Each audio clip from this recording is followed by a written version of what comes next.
বন্ধুরা, আপনাদের সামনে আমার জীবনের গল্প নিয়ে এসেছি।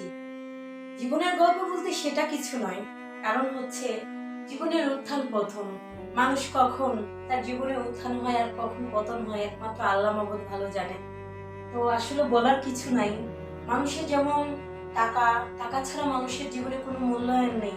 আত্মীয় বলেন, বন্ধু বান্ধব, পাড়া প্রতিবেশী, স্বামী, প্রেমিক, ভালোবাসার মানুষ, যাকেই বলেন না কেন, তারা হচ্ছে জীবনের এমন একটা পর্যায়ে আসে, তারা মানে টাকা ছাড়া কিছু বোঝে না। যখন আপনি তাদেরকে কিছু দিতে পারবেন, তারা তাদের জীবনের আম, ভালো মন্দ কিছু করতে পারবেন, তখন তাদের কাছে খুব ভালো থাকবেন। কিন্তু একটা বিষয় কি জানেন, যখন আপনি কিছু দিতে পারবেন তাদেরকে, তখন তাদের কাছে ভালো থাকবেন, তখন তাদের কাছে সম্মান থাকবে আপনার, তো আপনার মূল্যায়ন থাকবে। যখন আপনি দিতে পারবেন না, তখন সম্মানও থাকবে না, মূল্যায়নও থাকবে না।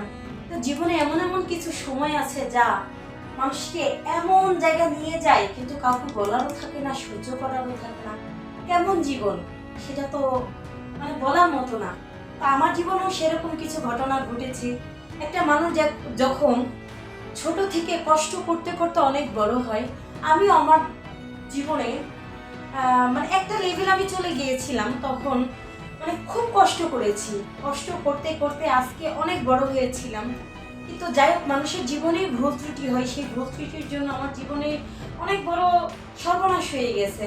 তো এখনো আমি আস্থা হারাইনি, বিশ্বাস হারাইনি, কারণ হচ্ছে জীবনে উত্থান পতন থাকবেই। আমার জীবনে উত্থান পতন আছে, আমি সেটা নিয়ে কখনো ভয় করি না। আমাকে লড়তে হবে। আপনারা যদি আমার পাশে থাকেন, দোয়া করবেন অবশ্যই, আমি যেন ভালো থাকি, ভালো হই। এবং আমার জীবনে এমন সময় যাচ্ছে, এই সময়টা যেন কখনো কারো জীবনে না আসে, আমি আশা করব। কারণ এরকম কষ্ট বা বন্ধু বান্ধব